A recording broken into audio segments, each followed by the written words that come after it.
Hello students, welcome to comfort study. কেমন আছো তোমরা সকলে? আশা করছি তোমরা সকলেই ভালো আছো আর তোমাদের পড়াশোনা মন দিয়ে চালিয়ে যাচ্ছ। আজকে তোমাদের লাইফ সায়েন্সের প্রিভিয়াস ইয়ার মানে তোমাদের 2021-এর শিফট 1-এর প্রিভিয়াস ইয়ার কোশ্চেন নিয়ে চলে এসেছি। এই প্রিভিয়াস ইয়ার কোশ্চেন এই টাইমে আনার একটা কারণ হলো গিয়ে এই কোশ্চেনগুলো যদি তোমরা এখন সলভ করো তাহলে তোমরা কোশ্চেনের লেভেলটা বুঝতে পারবে। গত 2-3 বছর আগের কোশ্চেন এটা, তো তখনকার স্ট্যান্ডার্ডিটি আর এখনকার স্ট্যান্ডার্ডিটি মেলালে অবশ্যই চলবে না। তখনকার থেকে এখনকার কোশ্চেনের স্ট্যান্ডার্ডিটি অনেক হাই হয়ে গেছে। তো সেই হিসাবে তোমরা প্রিপারেশন নিচ্ছ আগের থেকেই, সেটা আমরা জানি। তোমাদের সেই হিসাবেই অনেকগুলো কোশ্চেন প্র্যাকটিস করানো হয়েছে। তবে তোমরা যদি এই টাইমটাতে আগের কোশ্চেনগুলো প্র্যাকটিস করো, প্রিভিয়াস ইয়ার যে এক্সামটা তোমরা দিতে চলেছো সেই এক্সামে যদি আগের বছরের কোশ্চেন তোমরা প্র্যাকটিস করো তাহলে তোমাদের সেলফ একটা কনফিডেন্স তৈরি হবে আর তোমরা এক্সামটা আরও ভালোভাবে দিয়ে আসতে পারবে। তো সেই কারণেই এই সেট তোমাদের জন্য রাখা হয়েছে। তো আশা করবো তোমাদের ভালো লাগবে। কোশ্চেনের সলভ এখান থেকে তোমরা অ্যান্সার কিও পেয়ে যাবে। এখান থেকেও প্রিভিয়াস ইয়ার কোশ্চেন সলভ করা কিন্তু তোমাদের খুব একটা গুরুত্বপূর্ণ বিষয়। এখান থেকেও কিন্তু কিছু কোশ্চেন তোমরা পেলেও পেতে পারো, ঠিক আছে? ভিডিওটি মন দিয়ে দেখবে, কোশ্চেনগুলো মন দিয়ে সলভ করবে, দেখো কতগুলো পারছো কতগুলো পারছো না, ঠিক আছে? যারা যারা এখনও আমাদের চ্যানেলটিকে, আমাদের কমফোর্ট স্টাডি ছোট্ট চ্যানেলটিকে সাবস্ক্রাইব করোনি তারা সাবস্ক্রাইব করে দিও আর পাশাপাশি বেল আইকনটি দাবিয়ে দিও, তাহলে প্রত্যেকটি ভিডিওর নোটিফিকেশন তোমাদের কাছে তখনই চলে যাবে যখন আমরা ভিডিও আপলোড করব। তো মন দিয়ে পুরো ক্লাসটা করো। কোশ্চেনে যাওয়ার আগে তোমাদের বলে রাখি যে আমাদের টেলিগ্রাম চ্যানেল আছে, সেই টেলিগ্রাম চ্যানেলে তোমরা তোমাদের এই কোশ্চেনগুলো পিডিএফ আকারে পেয়ে যাবে। সেখান থেকে তোমরা ডাউনলোড করে নিতে পারো আর পরবর্তীতে অফলাইনে তোমাদের মতন করে প্র্যাকটিস করতে পারো। সেখানে তোমরা ডিসকাশন গ্রুপ পাচ্ছ, এটা প্রত্যেক ভিডিওতেই আমরা বলি, কারণ যারা যারা এখনও নতুন ভিডিওটি দেখছো তাদের যাতে হেল্প হয়। তো ডিসকাশন গ্রুপ আছে, সেই ডিসকাশন গ্রুপে তোমরা নিজেদের মতো কোশ্চেন নিজেদের সাথে ডিসকাস করতে পারো, কিংবা আমাদের কাছে টিচার্সদের কাছে কোশ্চেন দিতে পারো, আমরা তোমাদের কোশ্চেন সলভ করে দেওয়ার চেষ্টা করব। সেই একই সুযোগ সুবিধা তোমরা পাচ্ছ হোয়াটসঅ্যাপ গ্রুপেও, তো সেখানেও তোমরা জয়েন করো। আর এই সবগুলো জয়েন করবে কী করে, এই সবগুলোর লিঙ্ক তোমরা পেয়ে যাবে ভিডিওর ডেসক্রিপশন বক্সে। তো সেখানে যাও আর ক্লিক করে আমাদের সাথে যুক্ত হও। ক্লাসটি তোমরা সম্পূর্ণ করবে এবং করার পরে তোমরা অবশ্যই জানাবে যে ক্লাসটি তোমার কেমন লাগলো, আর কমেন্ট বক্সে অবশ্যই তোমরা সেটা জানিও। ভিডিও শুরু করা যাক। ফার্স্ট কোশ্চেন তোমাদের ছিল, দেখো দেওয়া ছিল কোন হরমোন পত্রমোচন বিলম্বিত করে। এই কোশ্চেনগুলো কিন্তু প্রত্যেকটি কোশ্চেন ধরে ধরে তোমাদের করানো হয়েছে, কোনো না কোনো সেটে কোশ্চেনগুলো ছিল। আর এগুলোরই ডেভেলপড ভার্সন, এগুলোরই আশেপাশের কিছু কোশ্চেন যেগুলো আসেনি বা যেগুলো আসার মতো, যেগুলো আসেনি এখনও অবধি এক্সামে, সেই কোশ্চেনগুলোও কিন্তু তোমাদের করানো হয়েছে। তো এই কোশ্চেনগুলো সলভ করতে তোমাদের হয়তো বেশি প্রবলেম হবে না। তো ফটাফট শুরু করা যাক। কোন হরমোন পত্রমোচন বিলম্বিত করে? পত্রমোচন বিলম্বিত করে কোন হরমোন? অপশন দেওয়া আছে অক্সিন, সাইটোকাইনিন, জিব্রেলিন আর ফ্লোরিজেন। তো পত্রমোচন বিলম্বিত করে এখানকার মধ্যে তোমরা সকলেই জানো। দেখো এখানকার মধ্যে দেখো জিব্রেলিন দেওয়া আছে। দুদিন আগেই আমরা যে তোমাদের জন্য যে কোশ্চেনের সেটটি এনেছিলাম সেখানে কিন্তু ছিল যে বীজের সুপ্তাবস্থা ভঙ্গ করে এই জিব্রেলিন হরমোন, ঠিক আছে? এই অক্সিন হরমোন কাক্ষিক মুকুলের বৃদ্ধি কমিয়ে দিয়ে অগ্রস্থ প্রকটতার বা অগ্রস্থ মুকুলের অগ্রমুকুলের বৃদ্ধি ত্বরান্বিত করে, ঠিক আছে? আর এখানে দেখো পত্রমোচনের যে বিলম্বিত বলেছে এটা কিন্তু তোমাদের রাইট অ্যান্সার, তোমরা সকলেই জানো। অপশন নাম্বার বি হয়ে যাবে তোমাদের রাইট অ্যান্সার, ঠিক আছে? সাইটোকাইনিন। নেক্সট কোশ্চেনে চলে যাই। বলেছে যদি উদ্ভিদের শস্যের ক্রোমোজোম সংখ্যা 3n = 27 হয় তাহলে ওই উদ্ভিদের ডিম্বাণুর ক্রোমোজোম সংখ্যা কত হবে? এখানে তোমাদের কোশ্চেনটা ইজি করে দিয়েছিল এখানে 3n বলে দিয়ে, ঠিক আছে? সাধারণত আমরা যেটা জানি যে শস্য কী হয়, ট্রিপ্লয়েড হয়, মানে 3n হয়। এটা কিন্তু তোমাদের জেনে নিয়ে কোশ্চেনটা করা উচিত ছিল। এখানে 3n দিয়ে দিয়েছে তোমাদের সুবিধার্থে, ঠিক আছে? 3n = 27 দিয়ে দিয়েছে। তো আমরা ট্রিপ্লয়েড জানি যে শস্য ট্রিপ্লয়েড হয়, এখানে যদিও দন্তাস্য হবে। তারপর বলেছে এখানে তাহলে ওই উদ্ভিদের ডিম্বাণুর ক্রোমোজোম সংখ্যা কত হবে? ডিম্বাণু, উদ্ভিদের ডিম্বাণুর কথা বলেছে, মানে গ্যামেটের কথা বলেছে। আমরা কি জানি গ্যামেট হয় হ্যাপ্লয়েড, মানে হয় n, ঠিক আছে? যদি 3n = 27 হয়ে থাকে তাহলে তোমরা সকলেই জানো যে n = n এর মান তাহলে হয়ে যাবে 3 9 = 27, তার মানে n এর মান হয়ে যাবে 9, ঠিক আছে? তাহলে n এর মান তোমাদের 9 হয়ে যায়। যদি জাইগোটের কথা বলতো তাহলে সেক্ষেত্রে কিন্তু তোমাদের রাইট অ্যান্সার হয়ে যেত 2n, হ্যাপ্লয়েড হতো, তাহলে তোমাদের 18, এটা তোমাদের হয়ে যেত রাইট অ্যান্সার, ঠিক আছে? যেহেতু আমরা জানি যে হ্যাপ্লয়েড, তাহলে তোমাদের রাইট অ্যান্সার হয়ে যাবে 9টি, ঠিক আছে? ক্রোমোজোমের সংখ্যা হয়ে যাবে 9টি। অপশন নাম্বার এ হয়ে যাবে রাইট অ্যান্সার। নেক্সট কোশ্চেন বলেছে নিম্নলিখিত কোন অঙ্গের সাহায্যে আলু অঙ্গজ জনন সম্পন্ন করে? আলুর পাশাপাশি অন্য আরেকজনের আমরা জানি যার অঙ্গজ জনন এই সেম আলুর সাথে সেম হয়। তো এখানে দেওয়া আছে আলুর অঙ্গজ জনন সম্পন্ন করে কিসের দ্বারা? অপশন দেওয়া আছে বীজ, মূল, কাণ্ড, পাতা। তো আমরা সকলেই জানি যে আলুর অঙ্গজ জনন হলো গিয়ে গ্রন্থিকাণ্ড, বা যেটাকে আমরা কি বলি, রাইজম বলি, ঠিক আছে? তো তোমাদের রাইট অ্যান্সার হয়ে যাবে অপশন নাম্বার সি, কাণ্ড, ঠিক আছে? আর কে আছে যে গ্রন্থিকাণ্ডের দ্বারা বা রাইজমের দ্বারা অঙ্গজনন সম্পন্ন করে, তোমরা সেটা যদি জেনে থাকো কমেন্ট বক্সে অবশ্যই তোমরা জানাবে, ঠিক আছে। নেক্সট কোশ্চেনে বলেছে এক সংকর জননে অসম্পূর্ণ প্রকটতার ক্ষেত্রে দ্বিতীয় অপত্য বংশের জিনোটাইপ অনুপাতটি হলো। এখানে কোশ্চেনটা ট্রিক হয়েছে এই জায়গায় যে অসম্পূর্ণ প্রকটতার কথা বলা আছে, ঠিক আছে। তো এক সংকর জননে অসম্পূর্ণ প্রকটতার ক্ষেত্রে দ্বিতীয় অপত্য বংশের জিনোটাইপ অনুপাতটি কত হয়? তো আমরা সাধারণত যে জিনোটাইপ জানি এক সংকর জননে সেটা হয়ে যায় 1:2:1, ঠিক আছে। এটা হয়ে যায় জিনোটাইপ। আর ফিনোটাইপ কী হয়ে যায়? ফিনোটাইপ হয়ে যায় 3:1, ঠিক আছে। কিন্তু এখানে যেহেতু অসম্পূর্ণ প্রকটতার কথা বলছে, এখানে কিন্তু জিনোটাইপ আর ফিনোটাইপ একটাই হয়, কী হয়? একই ধরনের হয়, 1:2:1 হয়ে যায়, ঠিক আছে। তো তোমাদের রাইট অ্যান্সার হয়ে যাবে অপশন নাম্বার বি, ঠিক আছে, 1:2:1 অসম্পূর্ণ প্রকটতার ক্ষেত্রে। নেক্সট কোশ্চেন বলেছে মাখা ময়দার তালের সাথে ইস্ট যোগ করলে সেটি বৃদ্ধি পায়। এর কারণ হলো আমরা জানি যে পাউরুটির ক্ষেত্রে আমরা ইস্ট ব্যবহার করে থাকি, যার কারণে সেটা ফুলে যায় আর ভেতরে অনেকগুলো কিন্তু ফাঁপা চেম্বার দেখতে পারি, ঠিক আছে। তো পাউরুটিতে আমরা যেরকমটা দেখি, তো সেটা বৃদ্ধি পায় কিসের জন্য? এই যে মাখা ময়দার তাল, এটা কিসের জন্য ইস্ট দেওয়াতে কেন বেড়ে যায়? তো অপশন দেওয়া ছিল কোরকোদ্গম প্রক্রিয়ায় নতুন ইস্ট তৈরি হয়, শৃঙ্খল থেকে কোরকোদ্গম প্রক্রিয়ায় নতুন ইস্ট তৈরি হয়, তারপর বলেছে দ্রুত সংখ্যা বৃদ্ধি পাওয়ায় ইস্ট কোষ শ্বসনের ফলে কার্বন ডাই অক্সাইড নির্গত করে, আর বলেছে প্রচুর পরিমাণ ইস্টের উপস্থিতি। তো এখানকার মধ্যে দেখো এই এ বি আর ডি এই তিনটে অপশানেই একটা জিনিসকেই তুলে ধরা হয়েছে, সেটা হলো গিয়ে ইস্টের প্রচুর পরিমাণে থাকার কারণ। ইস্ট খুব বেশি পরিমাণে থাকছে, তার কারণেই বৃদ্ধি পাচ্ছে। এটা কিন্তু সঠিক না, এই তিনটেই ভুল দেওয়া আছে, ঠিক আছে। ইস্টের বৃদ্ধি পাওয়ার কারণে বা ইস্টের সংখ্যা বৃদ্ধির কারণেই শুধু কিন্তু ময়দার তালের যে তালটি ছিল সেটা কিন্তু বেড়ে যাচ্ছে না। তার মেন কারণটা হলো গিয়ে যে দ্রুত বৃদ্ধি পাওয়া ইস্ট কোষের ফলে কী হয়? কার্বন ডাই অক্সাইড গ্যাস নির্গত হয়, যার কারণে ভিতরে কিন্তু ছোটো ছোটো ফাঁকা গ্যাপ আমরা দেখতে পারি, ঠিক আছে। তো তোমাদের রাইট অ্যান্সার হয়েছে অপশন নাম্বার সি এখানে। নেক্সট কোশ্চেন বলেছে ক্রোমোজোমের শেষ প্রান্তের কাছে প্রাথমিক খাঁজ অবস্থান করলে তাকে বলে। তো ক্রোমোজোমের শেষ প্রান্তের কাছে যদি প্রাথমিক খাঁজ অবস্থান করে তবে তাকে কী বলা হয়? অপশন দেওয়া আছে অ্যাক্রোসেন্ট্রিক, টেলোসেন্ট্রিক, অ্যাসেন্ট্রিক আর মেটাসেন্ট্রিক। তো এখানে দেখো বলেছে শেষ প্রান্তের কাছে, ঠিক আছে, শেষ প্রান্তে কিন্তু নয়। যদি শেষ প্রান্তে থাকতো তাহলে আমরা কি বলতাম? তাহলে আমরা টেলোসেন্ট্রিক বলতাম, টেল বলতাম, ঠিক আছে, লেজ একদম শেষের দিকে থাকলে। কিন্তু এখানে কি বলছে? শেষ প্রান্তের কাছে। যদি শেষ প্রান্তের কাছে থাকে তাহলে তোমাদের রাইট অ্যান্সার হয়ে যাবে অ্যাক্রোসেন্ট্রিক, ঠিক আছে। আর মেটাসেন্ট্রিক কখন হয়? মেটাসেন্ট্রিক তখন হয় যখন একেবারে মাঝখানে থাকে খাঁজটা, ঠিক আছে। প্রাথমিক খাঁজ যখন একেবারে মাঝখানে থাকে তখন সেটাকে মেটাসেন্ট্রিক বলি। আর হলো গিয়ে আরেকটা থাকে হলো গিয়ে সাব মেটাসেন্ট্রিক, যেটা একদম মিডলের থেকে একটু কাছে থাকে, ঠিক আছে, একদম মিডলের থেকে একটু কাছে হয়। এগুলোর কিন্তু আলাদা আলাদা শেপও আছে, সেই ব্যাপারেও কিন্তু তোমাদের অনেকগুলো কোশ্চেন করানো হয়েছে। নেক্সট কোশ্চেনে চলে যাই। বলেছে নিচের কোন পর্যায়ে ডিএনএর সংখ্যা দ্বিগুণ হয়? ডিএনএর সংখ্যা দ্বিগুণ হয় কোন পর্যায়ে? অপশন দেওয়া আছে এম দশা, G1 দশা, H দশা আর G2 দশা, ঠিক আছে। তো ডিএনএর সংখ্যা দ্বিগুণ হয় কোন দশায়? এটা হলো এস দশায়, যেটাকে আমরা সিনথেসিস দশা বলে থাকি, ঠিক আছে, সিনথেসিস ফেজ। তো এখানেই ডিএনএ ডুপ্লিকেশন বা ডিএনএর সংখ্যা দ্বিগুণ হয়েছে। নেক্সট কোশ্চেন বলেছে ডারউইনের মতবাদ কোন তত্ত্বটিকে স্বীকার করে না? এখানকার মধ্যে কোনটি ডারউইনের তত্ত্ব নয়? ঠিক আছে, অপশন দেওয়া আছে যোগ্যতমের উদ্বর্তন, প্রাকৃতিক নির্বাচন, অস্তিত্বের জন্য সংগ্রাম, অর্জিত বৈশিষ্ট্যের উত্তরাধিকার। এখানে যদি তোমরা ভালোভাবে দেখো কোশ্চেনটা খুব ইজি। এখানে দেওয়া আছে অর্জিত বৈশিষ্ট্যের উত্তরাধিকার বা অর্জিত বৈশিষ্ট্যের বংশানুসরণ। এটা কিন্তু ল্যামার্কের তত্ত্ব, ঠিক আছে। তো তোমাদের এখানে রাইট অ্যান্সার হয়ে যাবে অপশন নাম্বার ডি, ঠিক আছে। নেক্সট কোশ্চেন বলেছে পুনরুৎপাদন বৈশিষ্ট্য কোন প্রাণীর ক্ষেত্রে দেখা যায়? খুব ইজি আর খুব কমন একটা কোশ্চেন ছিল, যেটা যেবার তোমাদের এক্সাম হয়েছিল সেবার এটা খুব কমন যোগ্য একটা কোশ্চেন ছিল। এটা অনেকেই জানতো যে এই কোশ্চেনটা আসবেই, এরকম টাইপের একটা কোশ্চেন এটা। তো বলা ছিল যে পুনরুৎপাদন বৈশিষ্ট্য কোন প্রাণীর ক্ষেত্রে দেখা যায়? অপশন দেওয়া আছে সাইকন, শামুক, ঝিনুক আর প্ল্যানেরিয়া।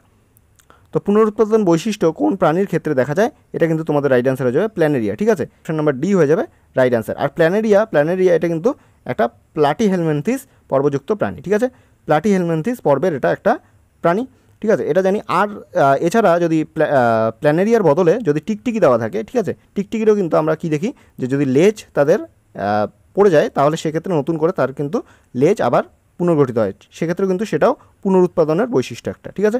তো টিকটিকি থাকলে সেটাও কিন্তু তোমাদের হয়ে যাবে রাইট অ্যান্সার।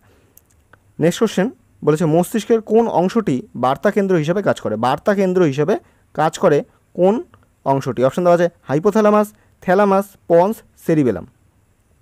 তো মস্তিষ্কের কোন অংশটি বার্তা কেন্দ্র হিসেবে কাজ করে? তোমাদের রাইট অ্যান্সার এখানে কিন্তু হয়ে যাবে থ্যালামাস। ঠিক আছে, অপশন নাম্বার বি। আমরা কিন্তু কোশ্চেনও পড়েছি আগে যে রিলে কেন্দ্র কাকে বলা হয়, থ্যালামাসকে বলা হয়। ঠিক আছে, আর এখানকার দেখো হাইপোথ্যালামাস, এটার থেকে কোশ্চেন আসতে পারে। হাইপোথ্যালামাস আমরা কি জানি যে হাইপোথ্যালামাসকে বলা হয় মাস্টার গ্ল্যান্ড। আর এই যে পন্স আছে, এই পন্সটাকে আমরা কি বলি, পন্সকে বলা হয় নিউমোটক্সিক সেন্টার। ঠিক আছে, পন্সকে আমরা কী নামে জানি, নিউমোটক্সিক সেন্টার। তো এখানে তোমাদের রাইট অ্যান্সার হয়ে যাবে option number B. Next question বলেছে নিচের কোনটি আরএনএ এর গঠনগত উপাদান নয়? আরএনএ এর গঠনগত উপাদান নয়। ঠিক আছে, না সূচক কোশ্চেন সেবারও ছিল, এখন তো প্রত্যেকবারই আসছে একটা করে। তো এখানে অপশন দেওয়া আছে রাইবোস শর্করা, ইউরাসিল বেস, থাইমিন বেস আর ফসফরিক অ্যাসিড। তো এখানকার মধ্যে দেখো আরএনএ এর বেস, এটা কিন্তু আগেও তোমাদের একটা সেটে করিয়েছি, কদিনই হলো শুধু। তো সেখানে কী থাকে, রাইবোস শর্করা অবশ্যই সেটা থাকে, তারপর ইউরাসিল বেস এটা তো থাকেই, ফসফরিক অ্যাসিড এটাও কিন্তু আমরা দেখেছি, থাইমিন বেস এটা কিন্তু ডিএনএতে থাকে। ঠিক আছে, থাইমিন বেস আরএনএতে থাকে না। ঠিক আছে, তো তোমাদের রাইট অ্যান্সার হয়ে যাবে option number C. Next question বলেছে হিঞ্জ সন্ধি অবস্থিত। হিঞ্জ সন্ধি কোথায় অবস্থিত? অপশন দেওয়া ছিল ঘাড়, কাঁধ, করটি, হাঁটু। তো হিঞ্জের সন্ধি হ থেকে হ, আমি বলেছিলাম হ থেকে হ, হাঁটু হয়ে যাবে তোমাদের রাইট অ্যান্সার। হাঁটু আর কুনুয়ের মধ্যে আমরা কি দেখি, হিঞ্জ সন্ধি দেখতে পারি। আর এই কাঁধ আর কোমরের মধ্যে আমরা কি দেখি, সেখানে কিন্তু আমরা দেখতে পারি বল সকেট সন্ধি। ঠিক আছে, বল সকেট সন্ধির কথা যদি বলে তাহলে সেক্ষেত্রে কাঁধ আর কুনুই, এটা কিন্তু আগে তোমাদের পড়ানো হয়েছে। আর একটা সন্ধি থাকে, সেটা হলো গিয়ে ইম্পর্ট্যান্ট একটা সন্ধি, সেটা হলো গিয়ে পিভট সন্ধি। সেটা কিন্তু অ্যাটলাস আর অ্যাক্সিসের মাঝখানে থাকে। ঠিক আছে, অ্যাটলাস আর অ্যাক্সিসের মধ্যে থাকে পিভট সন্ধি। নেক্সট কোশ্চেন বলেছে কোন ব্যাকটেরিয়া নাইট্রাইটকে নাইট্রেটে পরিণত করে? নাইট্রাইটকে নাইট্রেটে পরিণত করে। তো আমরা এটা কী প্রসেস হিসেবে জানি? আমরা এটাকে নাইট্রিফিকেশন প্রসেস হিসেবে জানি, যে অ্যামোনিয়া জাতীয় কোনো যৌগ থেকে সেখান থেকে পরবর্তীতে নাইট্রাইট, তারপর সেখান থেকে নাইট্রেটে পরিণত হয়। এই পুরো প্রসেসটাকে আমরা কী জানি, নাইট্রিফিকেশন প্রসেস জানি। সেখানে আমরা দুটো ব্যাকটেরিয়ার নাম পড়েছিলাম, নাইট্রোব্যাক্টর আর নাইট্রোসোমোনাস। ঠিক আছে, তো এখানে দেখো নাইট্রাইটকে নাইট্রেটে পরিণত করে, এটা কিন্তু রাইট অ্যান্সার হয়ে যাবে। নাইট্রাইট থেকে যখন নাইট্রেটে হয় তখন সেটা হয়ে যাবে নাইট্রোব্যাক্টর। ঠিক আছে, অপশন নাম্বার এ হয়ে যাবে তখন রাইট অ্যান্সার। ঠিক আছে, আর যদি বলে যে নাইট্রোজেন গ্যাস থেকে নাইট্রাইট অথবা অ্যামোনিয়া ঘটিত কোনো যৌগ থেকে নাইট্রাইটে পরিণত, তাহলে সেক্ষেত্রে তোমাদের রাইট অ্যান্সার হয়ে যাবে নাইট্রোসোমোনাস। এই দুটি কিন্তু নাইট্রিফাইং ব্যাকটেরিয়া। ঠিক আছে, নেক্সট কোশ্চেনে চলে যাই। বলেছে হিমোফাইলাস ইনফ্লুয়েঞ্জা টাইপ বি টিকা হলো, অপশন দেওয়া আছে সংযুক্ত টিকা, টক্সয়েড টিকা, নিষ্ক্রিয় জীবাণু টিকা আর জীবিত জীবাণু টিকা। এখান থেকে নিষ্ক্রিয় টিকা বা নিষ্ক্রিয় জীবাণু টিকা, এটা কিন্তু আমরা আগে একটা সেটে কোশ্চেন তোমাদের করিয়েছি। তো নিষ্ক্রিয় টিকা এখানকার মধ্যে কোনটি? নিষ্ক্রিয় টিকা আমরা কিন্তু পড়েছিলাম যে পোলিও ভ্যাকসিন, র্যাবিস ভাইরাস, এগুলো কিন্তু নিষ্ক্রিয় টিকা বা ইনঅ্যাক্টিভ ভ্যাকসিন। ঠিক আছে, এখানকার মধ্যে তারপর দেখো টক্সয়েড টিকা দেওয়া আছে, এখানকার মধ্যে বলা আছে টক্সয়েড টিকা। ঠিক আছে, টক্সয়েড টিকা হলে সেক্ষেত্রে কিন্তু তোমাদের রাইট অ্যান্সার হয়ে যাবে ডিপিটি। ঠিক আছে, ডিপিটি এটা কিন্তু একটা টক্সয়েড ভ্যাকসিন বা টক্সয়েড টিকা। তারপর এমএমআর। ঠিক আছে, এমএমআর যেরকম এমএমআর ভ্যাকসিন, যেটা হলো গিয়ে মিসেলস, মামস, রুবেলা এগুলোর ভ্যাকসিন। ঠিক আছে, এটা কিন্তু লাইভ বা জীবিত জীবাণু টিকা। ঠিক আছে, তো এখানে তোমাদের হিমোফাইলাস ইনফ্লুয়েঞ্জা টাইপ বি টিকা, এটা এক ধরনের কী ধরনের টিকা? এটা তোমাদের রাইট অ্যান্সার হয়ে যাবে অপশন নাম্বার এ। ঠিক আছে, এটা হলো সংযুক্ত টিকা। নেক্সট কোশ্চেন বলেছে দেহের ভারসাম্য নিয়ন্ত্রণ করে। দেহের ভারসাম্য কে নিয়ন্ত্রণ করে? অপশন দেওয়া আছে লঘু মস্তিষ্ক, গুরু মস্তিষ্ক, যোজক আর সুষুম্না শীর্ষক। তো দেহের ভারসাম্য নিয়ন্ত্রণ করে, খুব কমন একটা কোশ্চেন, এটা কিন্তু তোমাদের রাইট অ্যান্সার, তোমরা সকলেই জানো লঘু মস্তিষ্ক হয়ে যাবে রাইট অ্যান্সার। ঠিক আছে, 15 এ নাম্বার হয়ে যাবে রাইট অ্যান্সার। আর যদি গুরু মস্তিষ্কের কথা বলে, গুরু মস্তিষ্ক কী করে? গুরু মস্তিষ্ক আমাদের ডিসিশন নিতে বা কোনো কিছু মনে রাখতে সাহায্য করে। ঠিক আছে, তারপর হাইপোথ্যালামাসেরও আসে। হাইপোথ্যালামাস কী করে? দেহের তাপমাত্রা নিয়ন্ত্রণ করতে সাহায্য করে। এগুলো কিন্তু মনে রাখার বিষয়, এগুলো ভোলা যাবে না, এগুলোর থেকেই কোশ্চেন আসে, খুব কমন বিষয় এগুলো। নেক্সট কোশ্চেন চলে যাই। বলেছে ক্রিসমাস ডিজিজের অপর নাম হলো। ক্রিসমাস ডিজিজের অপর নাম কি? অপশন দেওয়া আছে haemophilia A, haemophilia B, alpha thalassaemia আর বিটা থ্যালাসেমিয়া। তো ক্রিসমাস ডিজিজের অপর নাম কি? ক্রিসমাস ডিজিজের অপর নাম আমরা সকলেই জানি যে ক্রিসমাস ডিজিজ হলো গিয়ে হিমোফিলিয়া বি। ঠিক আছে, হিমোফিলিয়া বিকে কী বলা হয়? ক্রিসমাস ডিজিজ বলা হয়। আর হিমোফিলিয়া এ এটা একটা ক্লাসিক হিমোফিলিয়া, হিমোফিলিয়া এ হলো ক্লাসিক হিমোফিলিয়া। তো এখানকার মধ্যে ক্রিসমাস ডিজিজের অপর নাম কি? এটা তোমাদের রাইট অ্যান্সার হয়ে যাবে option number B, haemophilia B. Next question বলেছে লজ্জাবতী লতার পত্রকের চলন। লজ্জাবতীর মধ্যে পাতার মধ্যে কী ধরনের চলন দেখতে পাই? সেটার মধ্যে আমরা কি দেখি? যে ছুঁয়ে দিলে সেটা নুয়ে যায়। ঠিক আছে, বন্ধ হয়ে যায়। তো এটা হলো গিয়ে কি? স্পর্শ। তো স্পর্শব্যাপ্তি চলন হয়ে যাবে তোমাদের রাইট অ্যান্সার, বা যেটাকে আমরা ইংলিশে যেটা নাম থাকে কখনো কখনো সেটা হলো গিয়ে সিসমোনাস্টিক চলন। ঠিক আছে, স্পর্শব্যাপ্তি চলন বা সিসমোনাস্টিক চলন হয়ে যাবে তোমাদের রাইট অ্যান্সার।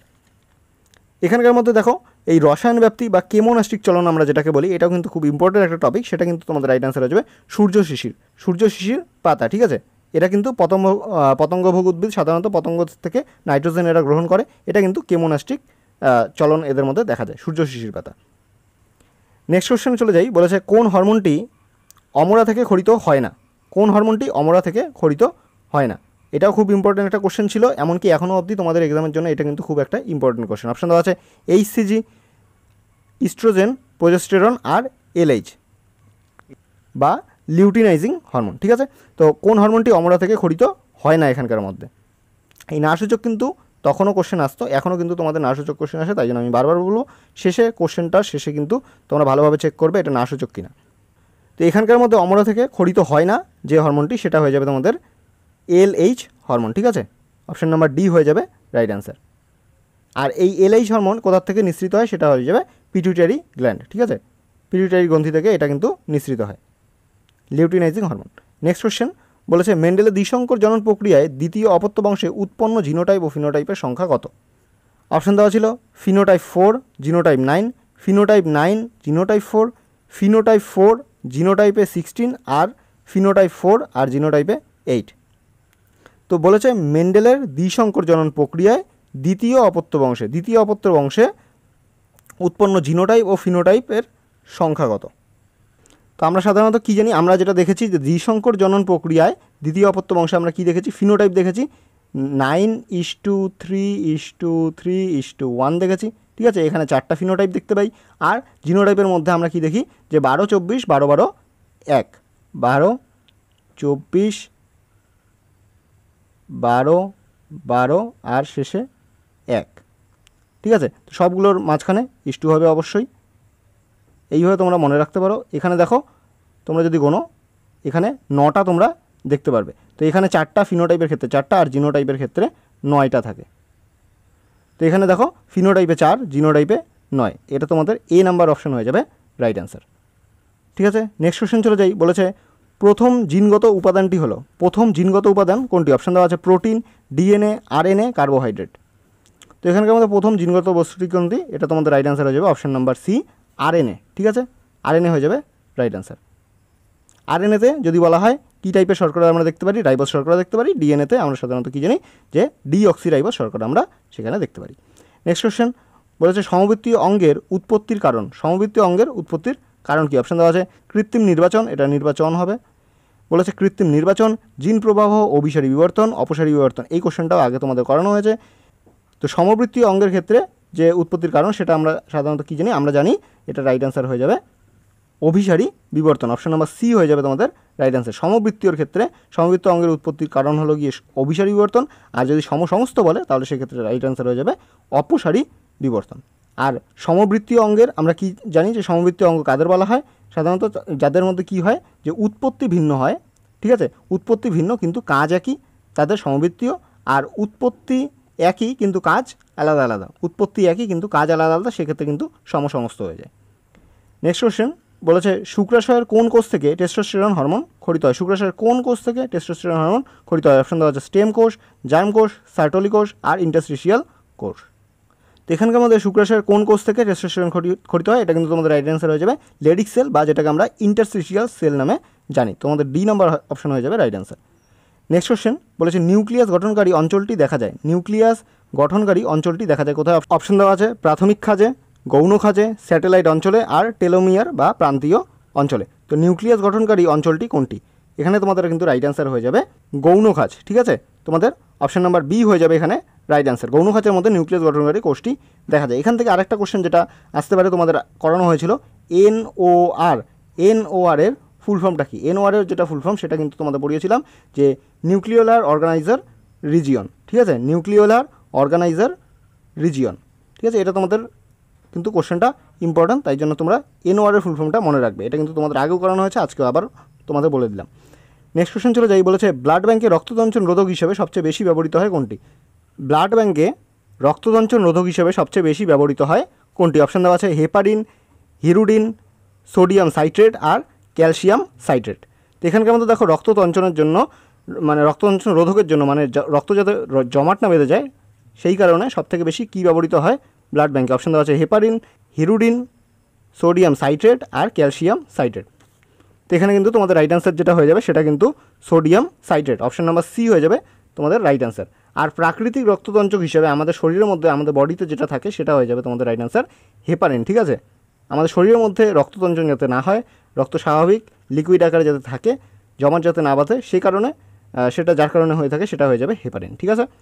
নেক্সট কোশ্চেন বলেছে আদার গ্রন্থিকাণ্ড, আলুর স্ফীতকণ্ড, মটর গাছের আকর্ষক কী জাতীয় অঙ্গ? আদার গ্রন্থিকাণ্ড, আলুর স্ফীতকণ্ড, মটর গাছের আকর্ষক কী জাতীয় অঙ্গ? অপশন দেওয়া আছে সমসমস্ত অঙ্গ, সমবৃত্তীয় অঙ্গ, নিষ্ক্রিয় অঙ্গ আর প্রতিস্থাপিত অঙ্গ। তো এখানে কিন্তু তোমাদের রাইট অ্যান্সার হয়ে যাবে সমস্ত অঙ্গ, ঠিক আছে? তো এখানকার মধ্যে দেখো আদার গ্রন্থিকাণ্ড, আলুর স্ফীতকণ্ড, ঠিক আছে, এগুলোর উৎপত্তি কিন্তু একই, কিন্তু আর মটর গাছের আকর্ষণ এগুলোর উৎপত্তি কিন্তু একই, কিন্তু এদের কাজ সবার আলাদা আলাদা, ঠিক আছে? সমস্ত অঙ্গ হয়ে যাবে তোমাদের right answer, option number A হয়ে যাবে এখানে রাইট অ্যান্সার তোমাদের। তো এদের সবগুলোর অঙ্গের গঠন একই, কিন্তু কাজ সবগুলোর আলাদা আলাদা। তো তোমাদের right answer option number A সমস্ত অঙ্গ। তো এই ছিল 25টি তোমাদের প্রিভিয়াস ইয়ার কোশ্চেনের টাইপ 1-এর মানে ক্যাটাগরি 1-এর যে কোশ্চেনগুলো।